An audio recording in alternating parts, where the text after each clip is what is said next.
Now, let's get to our games of the week. Mallory Hardley, it's your segment. Go. All right, let's start off strong here with number 9 Missouri, traveling to play Texas A&M this Saturday, October 5th at 11 a.m. You can watch it on ABC or ESPN Plus. Texas A&M 2-point favorites over under What? 48.5. Really? That's what it said. I swear, I just copied. The fighting Greg Teppers, man. Listen, How Missouri does is that I know. Missouri's good this year. Missouri's, they look pretty good against Boston College. I watched Really a little good, bit even about though that Even game. though they needed overtime to beat Vanderbilt, but I think Vanderbilt's also pretty good this year. So They're probably sleepwalking through that game, to be fair. possibly, I don't know. We'll see. Craven. Yeah, I was about to say, Craven, if you want to get in on this, because I heard your laugh as well when you heard that. Yeah. Let's hear it, Craven. I was laughing at Carter's reaction. That was pretty funny.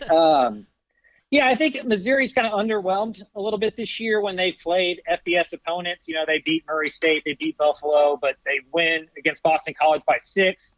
They win against Vanderbilt by 3 in double overtime, as Ish mentioned. Both of those at home. This is going to be the first real road test for them this year. I think all 4 of their games have been at home, actually. Yeah. So they're going to have to get on the road, go play in a Kyle Field. A&M's winning 4 in a row. Marcel Reed as the quarterback there. I hear Connor Wigman's getting healthier. Not sure if he'll play on Saturday. But for me, this is going to be about A&M's run game, A&M's defense. That's going to have to win football games this year. It was nice that Noah Thomas had a big game against Arkansas. But if Marcel Reed can limit the mistakes, he's done that pretty well so far with a lack of interceptions. If they can limit mistakes offensively, get after him defensively, maybe that crowd gets him in the second half. But I'd imagine this line kind of gets down to a pick 'em. But remember, A&M was a favorite against Notre Dame at home as well. So they didn't end up winning that game either. Yeah, Mike Elko said in his press conference that Connor Wegman was a game-time decision. Even if he's healthy, I don't know how you play him, Ish, because, I mean, Marcel Reed's, the stats aren't super gaudy, but they've got back-to-back 300-yard rushing performances for the first time since 2012. I mean, as we'll get into a game in the lightning round, sometimes if your quarterback isn't putting up the best numbers, as long as he's moving the offense, it might just work out better. I'm very curious because this one's going to come. Everybody talked about Luther Burden with Missouri and, of course, Brady Cook. Nate Noel has been great for them. He's averaging almost 7 yards a carry. That's going to be, like Craven mentioned, the run defense for A&M is going to be massive for this because, hey, look, Luther Burden, he's going to do a couple things that you just put your hands up and say, I don't know what I'm supposed to do against that. That's probably wide receiver 1 in the draft coming up. But you can hopefully make Brady Cook kind of carry the load of the offense, right, if you can shut down, quote-unquote, shut down Nate Noel. He hasn't been shut down so far this season. That's been the big issue.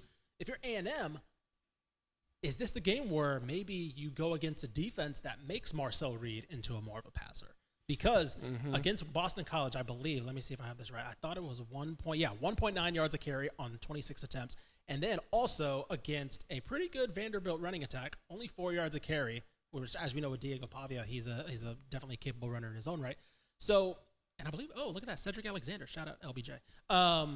But they did a decent job against a pretty good run offense in Vanderbilt. Dude, this offense might be better than Notre Dame. I mean, this defense for Missouri might be better than Notre Dame's.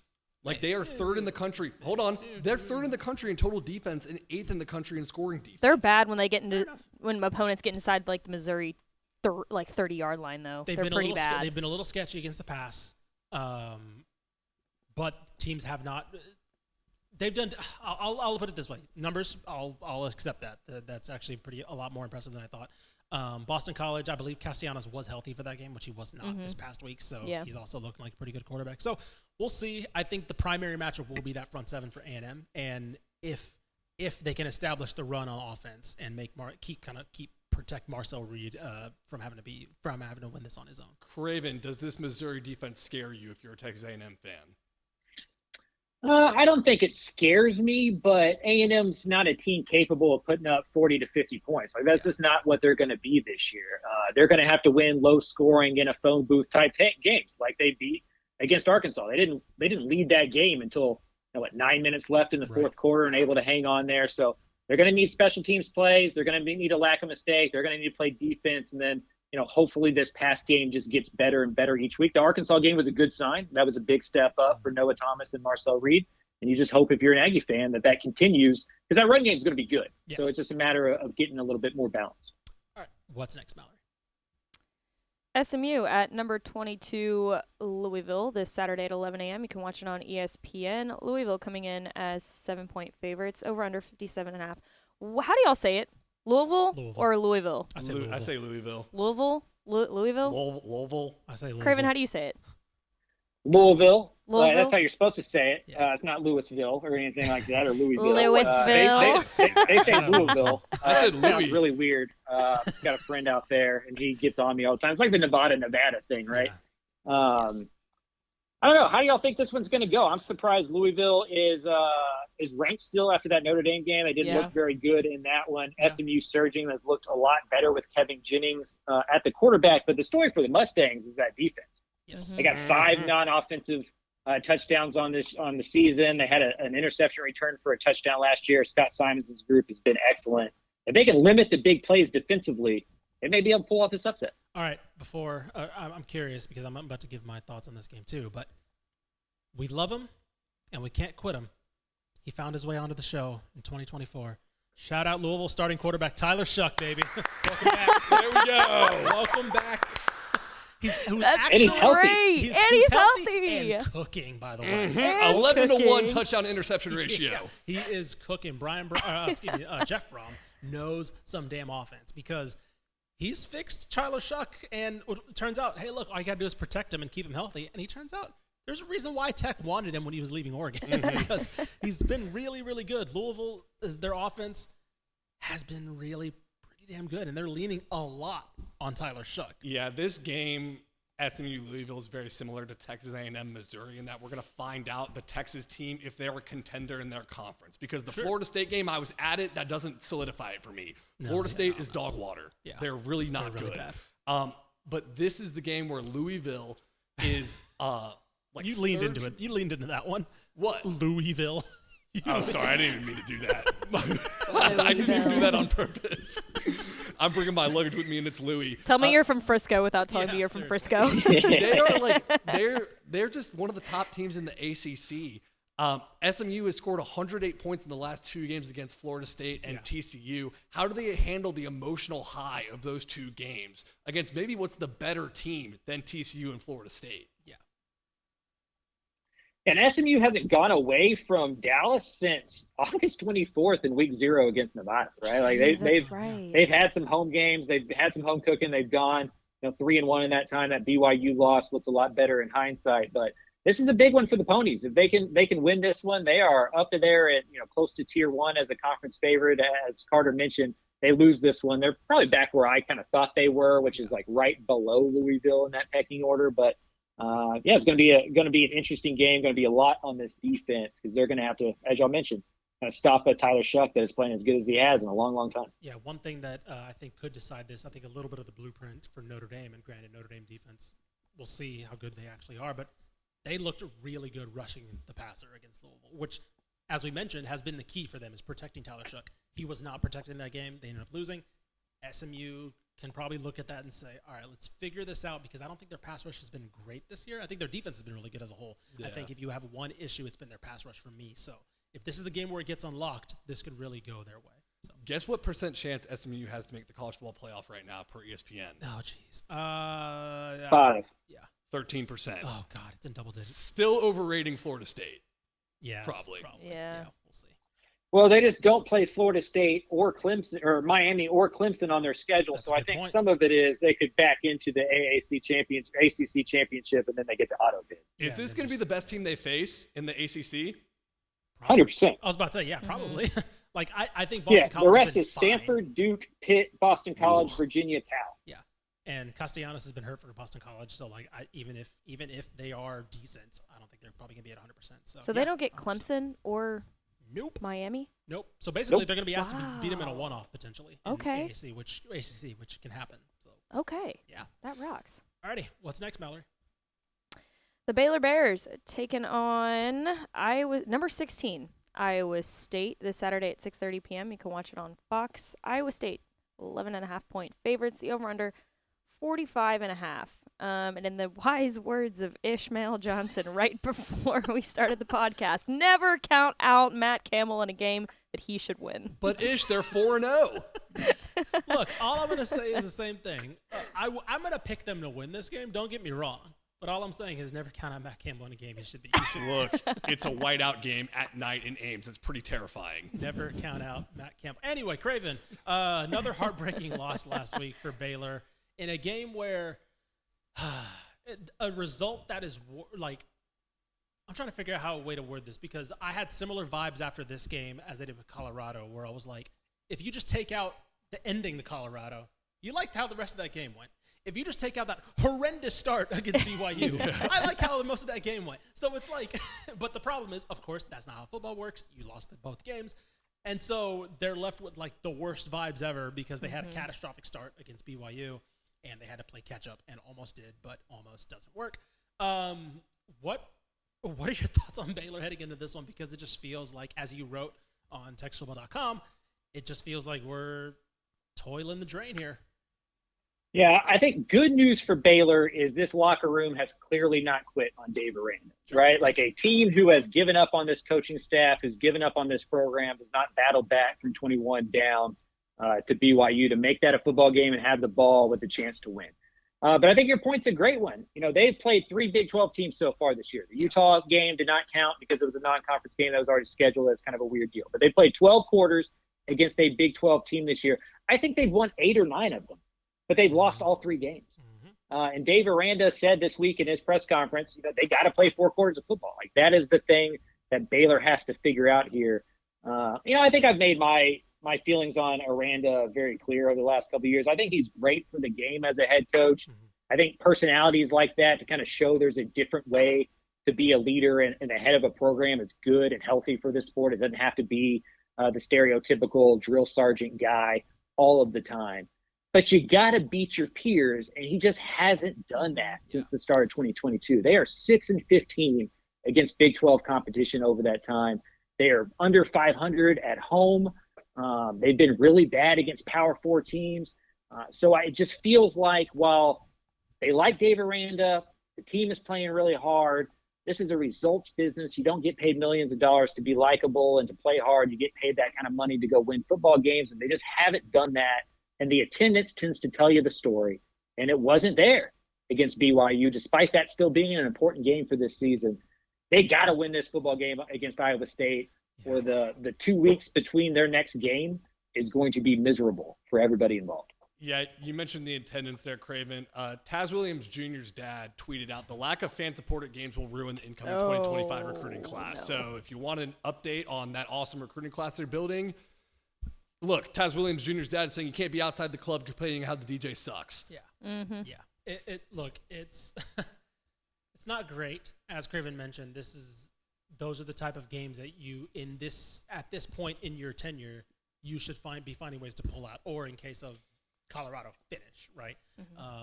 You can't have that start, especially I think that start against BYU was literal. If that comes at any other point in the season, I think it's still bad, but I think after the Colorado loss and how they collapsed in that game, then starting on the back foot was the worst possible thing to happen to that Baylor team, because all of a sudden it was like, oh God, you know, the bad times keep rolling, and all of a sudden you're having to coach from behind, and what was it, three score deficit immediately, so 21-0.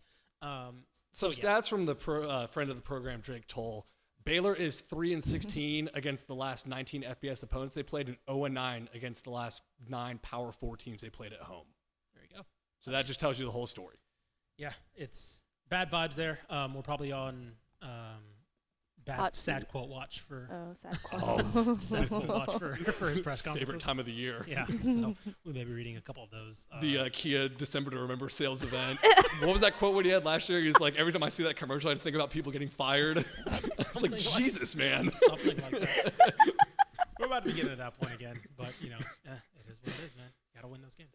It's all right, true. Mallory. What's next? All right, to round out our games of the week, Texas Tech playing at Arizona. Did y'all see what time this game is kicking off at? Oh, yeah. We talked about it with Joe McGuire. Is it a Big 12 after dark? Saturday at 10 p.m. Let's go, baby. Big Our 12 time, of course. dark. Our time, Central Time. You can watch it on Fox if you're a night owl. Arizona coming into 6-point favorites, over under 63.5. I'm really curious about this game. This is super, huh? I'm saying the real ones know about that Big 12 after life dark. After dark play. Yeah, but I'm interested in this game. This is probably going to be where my eyes go this weekend out of the whole slate. This feels like a really, really big game for our guest here in a little bit, Joey McGuire. Yes. Tech has been really good at home. 14-3 at home, won a lot of football games there, have been a Big 12 contending type team at home. They are 3-9 on the road in his stadium. 10 p.m. against Arizona is not the easiest way to go change that trend. I mean, I don't even know how we should have asked him this. We just kind of ran out of time, but I don't even know what you do to keep your guys busy for that amount of time. Like, you're going to have to get them to nap or something, right? Like, I don't want to treat them like babies. But 10 p.m. is really, really late to go start a football game. So that is one to watch for the Red Raiders, is how they handle that. Baron Morton's been excellent, isn't turning the ball over, being a game manager, and I think that's what the Red Raiders need as long as Taj Brooks can run the football.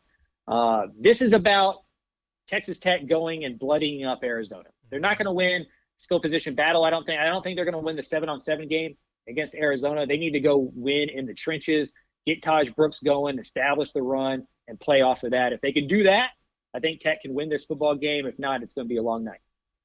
I don't think this conversation is about the offensive side of the ball, guys. I'm looking at Arizona, and they got quarterback Noah Fafita and maybe the best wide receiver in college football, and Tedoroa McMillan, who is 6'4", 215, and had 300 yards in the season opener. Yeah. Is that what the stat was? Yes, he had 300 yards. Yes. Oh, by the way, Texas Tech is the worst passing defense in the Big 12, allowing 309 yards a game. Yeah. I'm nervous about the secondary. So yes, that is the bad news. Here's the good news. Arizona might be one of the worst run defenses in at least the Power 5. Yeah. So there's the blueprint, which of course has been Tech's blueprint since like midway through last season. So to Craven's point, Baron Morton's been excellent, and I think Zach Kitley's finally found that balance that he likes, and the balance that doesn't take the game out of Baron Morton's hands, but doesn't ask him to do too much. He knows that he's going to rely on Taj Brooks, right? He knows it's Taj time, but I think the difference now is that he's able to then, okay, if we get in the 3rd and long situation, we now have the confidence and the pass blocking to put the game a little bit more in Baron Morton's hands without putting everything on his hands. So you can set up the pass, you can run to set up the pass, you can run to, kind of wear the defense down. I think Arizona's the perfect team for that. Here's the thing, I don't think Kansas State's that good this year. Kansas State dog walked Arizona this year, right? And they did it with a game plan that I'm hoping that Texas Tech not exactly replicate, because obviously Avery Johnson's not Baron Morton, but 235 yards on the ground for Kansas State, over 5.5 yards a rush, 40 carries, right? Avery Johnson threw 23 passes in that game, and they won 31-7. So I think that McMillan's going to get what he's going to get. I think he had 130 yards against Kansas State, but they only scored 7 points. That's my thing. We've seen Tech do it against a good offense already in North Texas. Chandler Morris is still going to still put up his numbers, right? But it was a lot of garbage time. It was a lot of playing from behind, a lot of stuff where they had to start throwing the ball a lot more because they got a big deficit. If Tech can get Arizona in that situation, that's a very, very winnable game. Very winnable. Craven, do you know if Braylon Lux is going to be back? I know he's kind of questionable right now. They need this guy back. Yeah, they need him back. He ran around a little bit this week. I think he's kind of getting through some practices in a way he hasn't done before. So they're as optimistic as they've been in a couple of weeks, but I can't tell you for sure. And I don't think they know for sure not this early in the week. Sure. Well, Texas Tech's defense in the last 3 games has given up a 71-yard touchdown to Cincinnati, a 66-yard pass to Arizona State, and a 75-yard touchdown to North Texas. Yeah. The defense has been much better, yes, but they keep giving up massive explosive plays. Here's the thing that's very interesting to me that I'm kind of curious about. Has Texas Tech, I do agree, like we can look at the ACU thing and be like, oh, they just, even against a team that's, on paper worse than them, they still couldn't stop anybody. I think they've just played some really good. Cincinnati might have one of the best offenses in Power 5. Yeah, I think Cincinnati is so much improved. And so I do think that this Tech defense is decent. I think they are the issue. Don't get me wrong with this team, as if you want to compare just the two phases of the game. But I do wonder, is like Brandon Sorsby looks just fixed. He looks like a fixed quarterback from what he was last year at Indiana. So I don't want to put everything being like this Tech defense is awful. I think they'll have their games. That's how I look at it. I think they'll have their games where against North Texas where they can immediately force them on their back heels, and all of a sudden they're having to play catch up. But then I think they're going to have some games where, Brandon Sorsby throws for 400 yards, and they may have to just get in a shootout. I think that's just maybe what they are this year, but I don't think this is going back to the Cliff Kingsbury era where it's 500 yards every game and they're coming from behind. So. And I'm not sure the Arizona offense is as explosive as we think it was going to be going into the year. They don't have Jed Fish there anymore. They put up a ton against New Mexico. That's probably the worst defense in the FBS. Since then, their game totals have been 32, 38, 33. That's not Arizona scoring. That's like the whole game total of both teams, right? They've gone 22, 7, and 23. They're not also putting up 50 points. And so to me, this is a lot like the Cincinnati game, or at least what I thought going into it. If Tech can get that offense to score under 30, their offense is capable of getting there. Mm-hmm. And so to me, this is about the offense taking a couple possessions away by running the football, win the line of scrimmage on offense and defense, and then maybe you got a shot in the passing game. All righty, that'll do it for our games of the week.